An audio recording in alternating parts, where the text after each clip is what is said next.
Students, हम पढ़ रहे हैं बीए फाइनल ईयर का पेपर सेकंड, समकालीन भारत में सामाजिक समस्याएं। आज के वीडियो में हम पढ़ेंगे दहेज प्रथा और विवाह विच्छेद प्रथा के बारे में। वैसे हम इससे पहले के वीडियो में और भी सामाजिक समस्याओं के बारे में पढ़ चुके हैं। सामाजिक समस्या किसे कहते हैं, इसके पीछे क्या क्या कारण हो सकते हैं, इसके बारे में पढ़ लिया है हमने।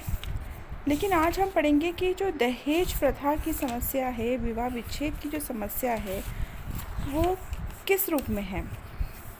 सामाजिक और कानूनी रूप से पति पत्नी के विवाह संबंधों की समाप्ति ही विवाह विच्छेद कहलाती है। ये तो हम सभी को पता है कि विवाह विच्छेद या जिसे हम तलाक कहते हैं, डाइवोर्स कहते हैं, वो क्या है?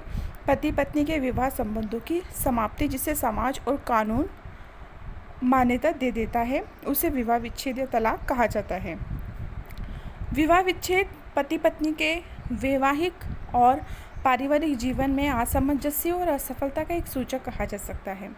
इसका अर्थ यहाँ पे यह है कि जिन उद्देश्यों को लेकर विवाह किया जाता है, वे उद्देश्य पूर्ण नहीं हुए हैं और इसे एक बहुत ही दुखद घटना कह सकते हैं। इस समस्या में या विवाह विच्छेद या तलाक की स्थिति में विश्वास की समाप्ति हो जाती है, प्रतिज्ञा और मोहभंग की स्थिति हो जाती है। इसमें एक साथी दूसरे का मूल्यांकन कर लेता है और जिसे रद्द कर दिया जाता है वह अपने आप को अपमानित और कुचला हुआ महसूस करता है। उसके आत्म अभिमान को चोट पहुंचती है। ये एक वैधानिक, पारिवारिक और सामाजिक समस्या भी कही जा सकती है। हिंदुओं में स्त्री के लिए पतिव्रत और सतीत्व के पालन की बात कही गई है। इसलिए स्त्री जब अपने पति को त्याग देती है या उसे त्यागने की कल्पना करती है, और ऐसा करना उसके लिए सामाजिक व धार्मिक दृष्टि से अनुचित माना जाता है। यद्यपि वैदिक काल में विवाह विच्छेद के हमें कुछ उदाहरण दिखाई देते हैं, लेकिन हिंदुओं में विवाह विच्छेद करना अनुचित माना गया है। ईसा काल के प्रारंभ से ही नैतिकता की दुहाई देकर विवाह विच्छेद को अधार्मिक, अपवित्र और घृणित कार्य समझा जाने लगा, और उसके बाद तो विवाह विच्छेद लगभग समाप्त ही हो गए थे। ईसा के 1000 वर्ष बाद तो यह धारणा दृढ़ हो गई कि कन्यादान सिर्फ एक ही बार किया जाता है और पति चाहे कितना ही दुष्चरित्र और अत्याचारी क्यों ना हो, उसे नहीं छोड़ा जा सकता। विवाह विच्छेद की समस्या का संबंध हिंदुओं के उच्च जातियों से नहीं है, बल्कि निम्न जातियों में भी आज भी विवाह विच्छेद होते हैं।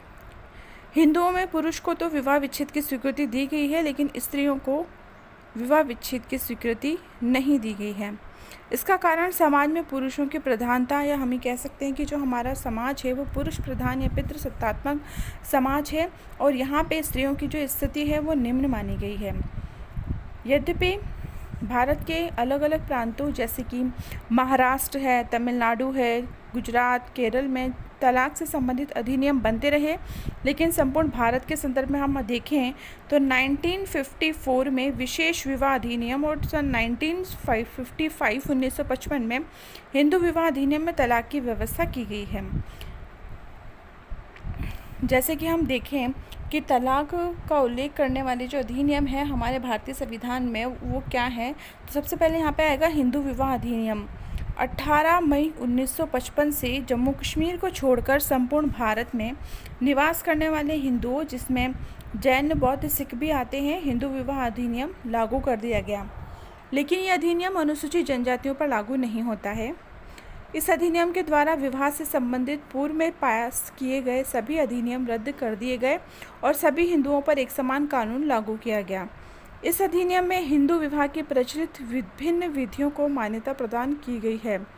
साथ ही सभी जातियों के स्त्री पुरुषों को विवाह और तलाक के अधिकार भी प्रदान किए गए हैं। इस अधिनियम में न्यायिक पृथक्करण, तलाक, विवाह की समाप्ति ऐसे प्रावधान किए गए जिसमें 1976 और 1981 में कई बार परिवर्तन या संशोधन भी किया गया। इसके अंतर्गत, इस अधिनियम के अंतर्गत कुछ प्रावधान किए गए थे जो इस प्रकार से थे। विवाह संबंधों की समाप्ति। विवाह के समय दोनों पक्षों में से किसी एक का भी जीवन साथी जीवित हो और उससे तलाक नहीं हुआ हो। विवाह के समय एक पक्ष नपुंसक हो। विवाह के समय कोई भी एक पक्ष जड़ बुद्धि या पागल हो। विवाह के 1 वर्ष के अंदर ये प्रमाणित हो जाए कि प्रार्थी या उसके संरक्षक की स्वीकृति बलपूर्वक या कपट से ली गई थी। विवाह के 1 वर्ष के भीतर ये प्रमाणित हो जाए कि विवाह के समय पत्नी किसी अन्य पुरुष के साथ संबंधित थी, इस प्रार्थी इस बात से अनभिज्ञ था। ठीक है, तो ये है विवाह होने के बाद उसे रद्द करने के या उसके समाप्त करने के मुख्य कारण। इस अधिनियम की धारा 10 में कुछ आधारों पर पति पत्नी को अलग रहने की आज्ञा दी जा सकती है। यदि वे पृथक रहकर मतभेदों को भुलाने में सफल हो जाते हैं तो वैवाहिक संबंधों की पुनर्स्थापना भी की जा सकती है। न्यायिक पृथक्करण के भी कुछ आधार होते हैं, जैसे कि बिना कारण बताए यदि प्रार्थी को दूसरे पक्ष ने प्रार्थना पत्र देने के 2 वर्ष पूर्व से छोड़ रखा हो, प्रार्थी के साथ दूसरे पक्ष के द्वारा क्रूरता का व्यवहार किया जाता हो, प्रार्थना पत्र देने के बाद 1 वर्ष पूर्व से दूसरा पक्ष असाध्य कुष्ठ रोग से पीड़ित हो, दूसरे पक्ष को कोई ऐसा संक्रामक रोग हो जिससे कि प्रार्थी उसके साथ नहीं रह सकता, यदि दूसरा पक्ष प्रार्थना पत्र देने के 1 वर्ष पूर्व पागल हो चुका हो, यदि दूसरे पक्ष ने विवाह के बाद अन्य व्यक्ति के साथ किसी प्रकार का संबंध बनाने का प्रयास किया हो, यदि न्यायिक पृथक्करण की आज्ञा मिलने के बाद 2 वर्ष के भीतर भी वे अपने संबंधों को सुधारने में असफल रहते हैं, तो वे तलाक के लिए प्रार्थना पत्र दे सकते हैं, जो कि धारा 13 के अनुसार स्वीकृत किया जा सकता है। विवाह विच्छेद की स्वीकृति न्यायालय कुछ महत्वपूर्ण आधार पर ही दे सकता है। तो वे महत्वपूर्ण आधार क्या है जिसके आधार पर किसी दंपति को विवाह विच्छेद की अनुमति या स्वीकृति प्रदान की जाती है? देखिए, सबसे पहले तो दूसरा पक्ष व्यभिचारी है। दूसरा आधार है दूसरे पक्ष ने धर्म परिवर्तन कर लिया है और वो हिंदू नहीं रहा है। दूसरा पक्ष किसी असाध्य कुष्ठ या संक्रामक रोग से पीड़ित है। दूसरा पक्ष सन्यासी हो गया है। पिछले 7 वर्षों से दूसरे पक्ष के जीवित होने के बारे में ना सुना गया हो। दूसरे पक्ष ने न्यायिक पृथक्करण के 1 वर्ष या उससे अधिक अवधि के बाद तक पुनः सहवास न किया हो। दूसरे पक्ष ने दाम्पत्य अधिकारों की पुनः स्थापना हो जाने के 1 वर्ष बाद तक उस पर अमल न किया हो। तो इस प्रकार के जो आधार हैं उसे तलाक के लिए न्यायालय अनुमति दे देता है। इस अधिनियम से स्पष्ट होता है कि न्यायिक पृथक्करण और विवाह विच्छेद 2 अलग बातें हैं। पृथक्करण की आज्ञा देकर न्यायालय दोनों पक्षों को समझौते के अवसर प्रदान करता है। यदि फिर भी वे साथ रहने को सहमत नहीं होते तो विवाह भंग करने की स्वीकृति प्रदान कर दी जाती है। कुछ परिस्थितियों में विवाह विच्छेद की सीधी अनुमति दी जा सकती है। कुछ इसके सामान्य धाराएं होती हैं। विवाह विच्छेद के लिए आवेदन पत्र विवाह के 1 वर्ष बाद ही दिया जा सकता है। यदि अदालत के द्वारा विवाह विच्छेद की राजाज्ञा मिलने के 1 वर्ष के अंदर ही अपील नहीं की जाती है तो दोनों पक्षों को पुनर्विवाह करने का भी अधिकार दिया जाता है। तीसरा इसका महत्वपूर्ण कारण यह है कि न्यायालय बच्चों की शिक्षा, दीक्षा, देखभाल, रहने के संबंध में अंतरिम और स्थायी आदेश दे सकता है। और इस अधिनियम में पति या पत्नी के लिए निर्वास धन की व्यवस्था भी की गई है। ये राशि उस समय तक दी जाएगी जब तक निर्वास धन प्राप्त करने वाला दूसरा विवाह न कर ले। 1976 में इस विधान में संशोधन कर यह अनुमति प्रदान की गई है कि पति पत्नी परस्पर सहमति से भी तलाक ले सकते हैं, किंतु उन्हें यह सिद्ध करना होगा कि वे पिछले 1 वर्ष से किसी भी प्रकार से उनमें मेल संभव नहीं है, वे अलग रह रहे हैं। तलाक के बाद कोई भी पक्ष चाहे तो कभी भी दूसरा विवाह कर सकता है और राजाज्ञा प्राप्त होने के तुरंत बाद भी वो ऐसा कर सकता है। अब यहाँ पे सवाल ये उठता है, क्या हिंदू समाज में तलाक की स्वीकृति प्रदान की जानी चाहिए?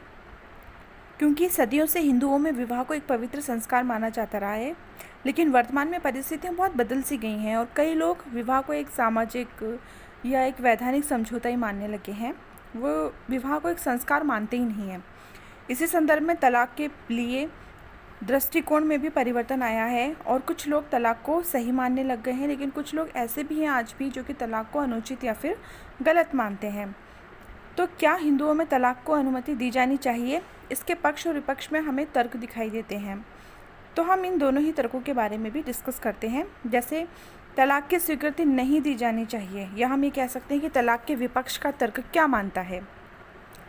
देखिए, आज भी अनेक हिंदू विवाह विच्छेद को परंपरागत भारतीय सामाजिक संगठन और परिवार को विघटित करने वाला मानते हैं। उनके अनुसार विवाह विच्छेद का सिद्धांत हिंदुओं के सामाजिक प्रतिमान के लिए, जिसमें वे सदियों से रहते आए हैं, प्रतिकूल और विदेशी है। वे तलाक के विरोध में कुछ अपने तर्क देते हैं, जैसे कि वे मानते हैं कि हिंदुओं में विवाह को एक पवित्र धार्मिक संस्कार माना गया है और ये पति पत्नी के बीच जन्म जन्मांतर का संबंध है जिसे तोड़ा नहीं जा सकता।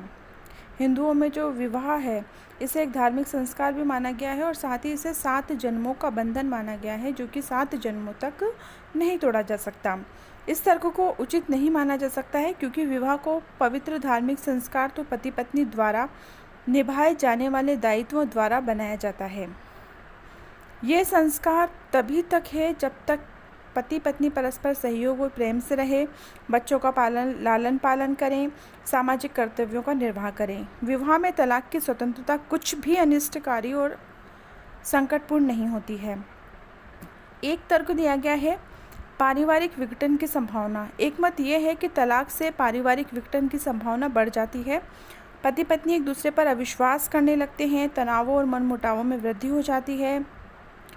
स्त्री अन्य पुरुष के बहकावे में आकर अपने पति को छोड़ देगी और पुरुष भी अन्य स्त्री की ओर आकर्षित होकर उस पर अत्याचार कर सकता है और तलाक के लिए उसे बाध्य भी कर सकता है, जिससे कि उसे भरण पोषण हेतु खर्चा ना देना पड़े। पारिवारिक विघटन सामाजिक विघटन को भी जन्म देगा, इसलिए तलाक की स्वीकृति नहीं दी जानी चाहिए। लेकिन इसके विरोध में ये कहा जाता है कि जब पति पत्नी परस्पर तनाव से जूझ रहे होते हैं तो उनमें विश्वास समाप्त हो जाता है और वे एक दूसरे पर अत्याचार करने लग जाते हैं, मानसिक तनाव से ग्रसित हो जाते हैं। ऐसी स्थिति में परिवार संगठित नहीं हो सकते हैं और ऐसी स्थिति में तलाक उन्हें उनके संकटों से मुक्ति दिलाने का एकमात्र माध्यम नजर आता है। भारत जैसे पुरुष प्रधान देश में, जहाँ पर अधिकांश स्त्रियाँ अशिक्षित हैं और उन्हें अपने जीवन निर्वाह के लिए अपने पति पर ही निर्भर रहना पड़ता है, तलाक होने पर वे बहुत बेघर बेसहारा सी हो जाती हैं और उनके सामने जीविका का संकट पैदा हो जाता है। उन्हें अपनी आर्थिक कठिनाइयों का सामना करना पड़ता है। ऐसी स्थिति में कई बार स्त्रियों को अनैतिक जीवन भी व्यतीत करना पड़ता है। तो इस तर्क के विरोध में भी लोग कहते हैं कि अब स्त्रियों में जागरूकता आई है और वे नौकरी और व्यवसाय के द्वारा जीवन यापन करने में सक्षम हो चुकी हैं, सक्षम होती जा रही हैं। तलाक के कारण बच्चों पर बहुत प्रतिकूल प्रभाव पड़ता है। उनके लालन पालन, उनकी शिक्षा दीक्षा की समस्या पैदा हो जाती है और माता पिता के अभाव में उनके व्यक्तित्व का भी समुचित विकास नहीं हो पाता है। माता पिता के प्रेम के अभाव में वे जीवन में खालीपन अनुभव करते हैं। कई बार ऐसी स्थितियाँ बाल अपराध को भी जन्म देती हैं और इस तरह के विरोध में कहा जाता है कि प्रतिदिन माता पिता में होने वाले संघर्ष और मनमुटाव से बच्चों पर बहुत बुरा प्रभाव पड़ता है और तलाक के कारण वे इससे मुक्ति पा सकते हैं, ऐसा वे अनुभव करने लगते हैं। विवाह विच्छेद की छूट देने से लोग इसके आदी हो जाएंगे और वे एक के बाद एक तलाक देते जाएंगे, पुनर्विवाह करते जाएंगे। इससे जीवन में ठहराव नहीं आएगा और अनैतिकता में भी वृद्धि होती जाएगी। इस तर्क के विपरीत यह कहा जाता है कि तलाक की स्वीकृति के अभाव में व्यक्ति किसी अन्य व्यक्ति से विवाह संबंध स्थापित कर सकता है, जिससे कि अनैतिकता को बढ़ावा दिया जा सकता है। इसके अलावा तलाक से संवेगात्मक संकट पैदा होता है। पति पत्नी की आशाएं टूट जाती हैं, उनके सपने चकनाचूर हो जाते हैं, उन्हें अहम को ठेस लगती है और हीन भावना उनमें पैदा हो जाती है। अपने पुराने अनुभव के आधार पर जब उनकी इच्छाएं पूरी नहीं हो पाती है तो वो अनैतिक तरीके से व्यवहार करने लग जाते हैं। तो इन सभी कारणों और प्रभावों के आधार पर हम ये देख सकते हैं कि तलाक की स्वीकृति नहीं दी जानी चाहिए।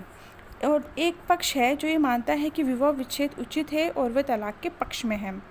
जैसे कि वे मानते हैं कि तलाक से समानता का अधिकार मिलता है। वर्तमान में स्त्री पुरुषों को सभी क्षेत्रों में समान अधिकार प्रदान किए जाते हैं। ऐसी स्थिति में विवाह विच्छेद का अधिकार केवल पुरुषों को ही नहीं होना चाहिए बल्कि स्त्रियों को भी होना चाहिए। समानता का अधिकार तो यही कहता है कि स्त्री पुरुष दोनों को समान अधिकार दिए जाने चाहिए। तो जब पुरुषों को तलाक लेने का अधिकार है तो महिलाओं को क्यों नहीं? महिलाओं को भी तलाक लेने का अधिकार होना चाहिए। उन्हें भी असाधारण परिस्थितियों में अपने पति को छोड़ने का अधिकार दिया जाना चाहिए। वर्तमान में एकाकी परिवारों में पति के दुराचारी होने या वैवाहिक दायित्व न निभाने पर पत्नी और बच्चों का कोई अन्य सहारा नहीं होता। ऐसी दशा में स्त्री और बच्चों की रक्षा के लिए और परिवार को सुसंगठित बनाने के लिए विशिष्ट परिस्थितियों में विवाह विच्छेद की स्वीकृति दी जानी चाहिए। स्त्रियों को विवाह विच्छेद का अधिकार मिलने पर उनकी पारिवारिक और सामाजिक प्रतिष्ठा में वृद्धि होती है और साथ ही पुरुषों की मनमानी पर भी अंकुश लगता है। हिंदू विवाह से संबंधित समस्याओं जैसे कि बाल विवाह, अनमेल विवाह, दहेज प्रथा, विधवा विवाह निषेध आदि से छुटकारा पाने के लिए विवाह विच्छेद का अधिकार भी स्त्री पुरुषों को समान रूप से दिया जाना चाहिए। सामाजिक जीवन को संतुलित बनाए रखने के लिए भी तलाक ज़रूरी है। स्त्रियों को विवाह के क्षेत्र में पुरुषों के समान अधिकार न देने से समाज व्यवस्था में असंतुलन की स्थिति पैदा हो सकती है। इस स्थिति से बचने के लिए मानवीय दृष्टिकोण से भी स्त्रियों को विवाह विच्छेद का अधिकार प्राप्त करना चाहिए। स्त्रियों को तलाक का अधिकार देने से भारत की प्राचीन परंपरा और संस्कृति का संरक्षण मिलेगा। वैदिक काल और उसके काफ़ी समय बाद तक दोनों पक्षों को तलाक देने का अधिकार था। जैसे मध्य युग में इस अधिकारों पर रोक लग गई थी। इस प्रकार तलाक से हमारी भारतीय परंपरा और संस्कृति को कोई खतरा नहीं है, इससे तो उनका रक्षण ही होगा। स्त्रियों को तलाक का अधिकार देने से हिंदू विवाह पर लगाया जाने वाला यह आरोप कि वह एक तरफा या पुरुषों के पक्ष में है, ये भी मिट जाएगा। यह दोनों पक्षों को समान रूप से सुदृढ़ बना सकता है। विवाह विच्छेद के प्रति कुछ दृष्टिकोण भी बदल गए हैं। वैदिक युग में स्त्री और पुरुष दोनों को तलाक के अधिकार प्राप्त थे। मध्य युग में पुरुषों को तो यह अधिकार था, किंतु स्त्रियों को इससे वंचित कर दिया गया और उनकी सामाजिक स्थिति दिन प्रतिदिन गिरती चली गई। विवाह की अविच्छेद प्रकृति के कारण स्त्रियों पर अत्याचार बढ़ते गए। पति चाहे कितना ही दुष्ट स्वभाव का, दुराचारी, व्यभिचारी, रोगी और अपंग क्यों ना हो, पत्नी को उसे परमेश्वर मानते रहना पड़ता था और उसे त्यागने पर प्रतिबंध लगा दिया गया था। मतलब उसे स्वतंत्रता या आज़ादी नहीं थी कि वे अपने बुरे पति को त्याग दे। 19वीं सदी में कई समाज सुधारकों का ध्यान इस समस्या की ओर गया और उन्होंने स्त्री की सामाजिक स्थिति को ऊंचा उठाने हेतु अनेक प्रयत्न किए। महात्मा गांधी ने भी इस ओर प्रयत्न किए। स्वयं स्त्रियों में भी अपने अधिकारों के प्रति चेतना विकसित हुई और 1955 में हिंदू विवाह अधिनियम में स्त्री पुरुष दोनों को तलाक का अधिकार प्राप्त हो गया। भारत में विवाह विच्छेद अधिनियम तो पारित हो चुका है, लेकिन आज भी अधिकांश हिंदू इसके विरुद्ध हैं, क्योंकि इस अधिनियम का जन्म पाश्चात्य शिक्षा और सभ्यता के प्रभाव के कारण हुआ, जो विदेशी है और भारतीय परंपरा और संस्कृति के विपरीत है। कई पुरुष ये नहीं चाहते कि स्त्रियों को भी पुरुषों के समान अधिकार प्राप्त हों, लेकिन समय के साथ साथ विचारों में परिवर्तन आ रहा है। तलाक के प्रति लोगों के जो दृष्टिकोण हैं वो बदलने लगे हैं और इसका पता लगाने के लिए कई समाजशास्त्रीय अध्ययन भी हुए हैं कि लोगों के जो दृष्टिकोण बदले हैं उनका स्तर क्या है।